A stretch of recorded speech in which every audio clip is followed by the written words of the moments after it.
Ada, and today we're going to mix together a batch of whole wheat naan, and I'm going to show you how I mix it together and also how I cook it to get it to be almost as authentic as regular Indian naan, but not quite. It's basically your 5-minute fix if you don't have a lot of time. So let's get started. I'm going to use all whole wheat flour. Whole wheat flour. And you actually need about 1.5 cups of it. So I'm just going to put this in here. I'm using a 1/4 cup measure because my 1/2 cup measure is dirty. And since we're selling our house, I just don't feel like dirtying, more dishes than I need to. So we have the 1.5 cups of the whole wheat flour.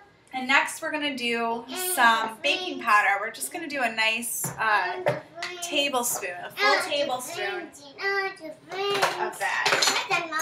And since we don't have, oh, here we go. Here's my tablespoon. So just a nice big tablespoon right there. Plop it in. Ooh, are you eating Greek yogurt? Yeah. Can you show them the toys you're playing with? Can you show them the toys you're playing with? We need a sprinkle of salt. So I'm just going to do probably the equivalent of like a 1/4 teaspoon. And then I'm going to mix the dry ingredients together to get that all distributed.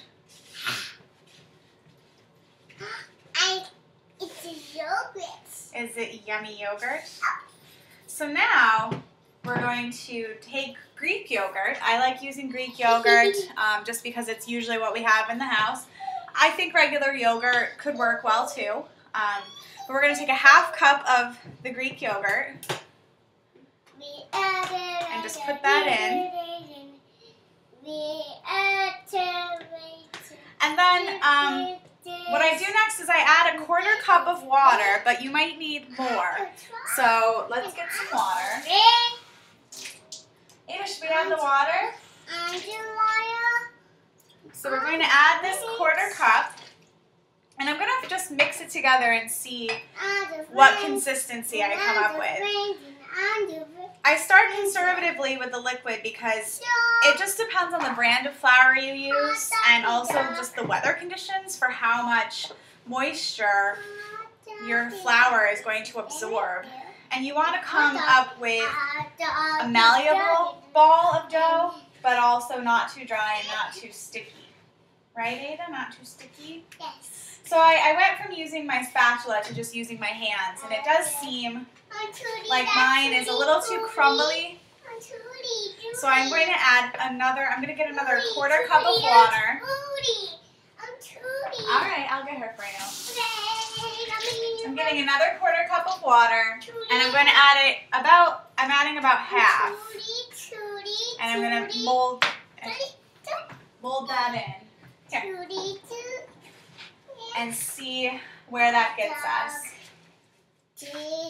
And already it's getting very wet. There's a fine line between the optimal texture and then adding too much. So I have a pretty sticky, can you get down please?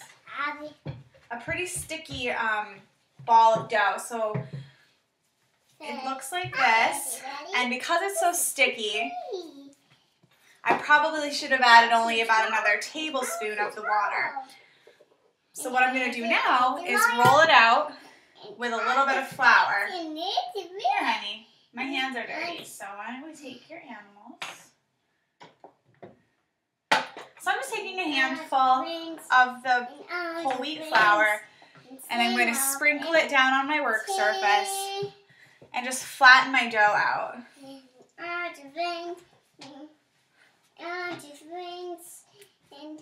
Just until it's not sticky anymore. And it really didn't take too much. It should pretty much be like pizza dough when you're done with it. Right, Ada? Yeah. Right. So here we go. This is my ball of dough. And because you're using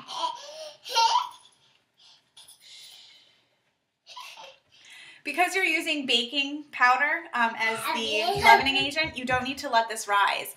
What I'll do now is I divide it into 4 or 6 balls, mini balls, and then I'm going to flatten each out into the shape of my naan. So let me do that. You're doing that, Mommy? Yeah, I'm going to make the balls. Okay? Okay. 1, 2, 3, 4.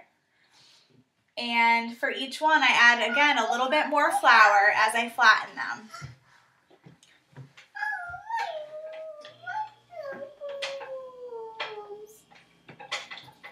It's turned off. I'm going to make sure it's on. Okay.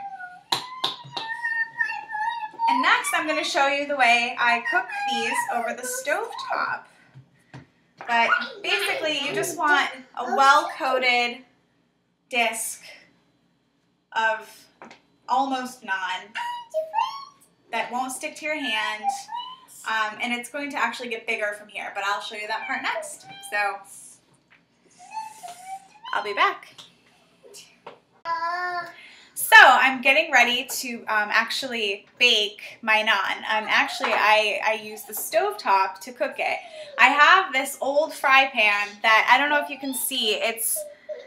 It's pretty blackened around the edges, which I'm sure we could probably clean up really well. But basically, we use this pan for high heat and usually for naan. So I'm going to put this over some high heat and put a little bit of olive oil, probably the equivalent of a teaspoon, and just spread it around and let that heat up so that it gets hot. Right, Ada? Here, come here. Do you want to say hi to the camera? We're waiting for the oven to get hot, so we're going to stand up here away from it. Can you say hi? Hi. Who are you playing with? I'm playing Minnie Mouse and the Monobones. Oh, really? Donald Duck. That's Mickey. Yes. Do you want to go back and play with them? Okay. All right. Mommy's going to cook the naan. Will you stay over by your chair? Okay. Okay, Mommy. All right. So, as you can see, cooking with a 2-year-old around can be sort of challenging, but I try to just give her toys to play with or measuring cups and just let her be near me, but make sure she's staying away from the oven or any other tools like knives or anything that could get her into trouble. But usually I can cook most things with her around, which it's pretty helpful because I have to do it when she's awake, because when she's sleeping, everything I do wakes her up. So usually we make naan at night though, and the one thing I will warn you about is there is a chance that because you're having this pan over the high heat and then you're sort of searing the naan, our fire alarm goes off often, so that could happen. So if you have little ones sleeping or something, you might want to wait until they're awake until you make this. Now I've been heating this pan now for, I would say 2 minutes. Yeah, actually 2 minutes. I'm looking at the timer. So I'm going to go ahead and just put my naan on. I have a nice flattened disc.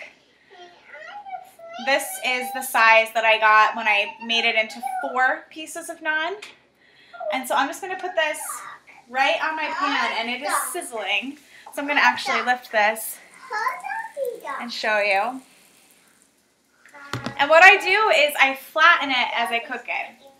So I'm going to actually use the same spatula I was using before, and I'm just going to press down. Pressing down on the naan as it cooks.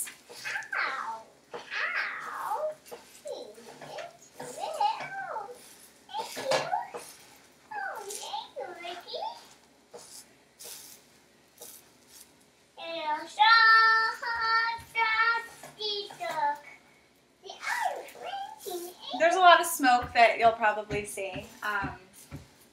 But that's just all part of the process because you want to get it nice and browned. I'll show you here. See, I just press down. You can see my shoes in the background. We're fancy here in this house. So I'm pressing it down. Someday I'll get more fancy with my camera techniques.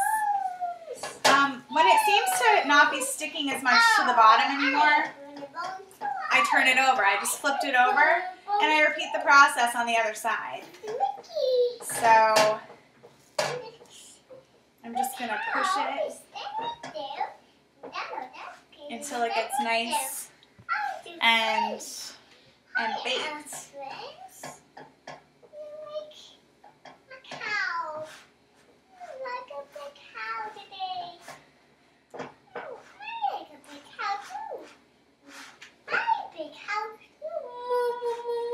And again, I'm just sort of waiting until it's not so sticky on the bottom, and I just sort of turn it. And I'm going to flip one more time. And then I sort of wait for it to puff up. So I hope I can show you how it puffs. Maybe not, though.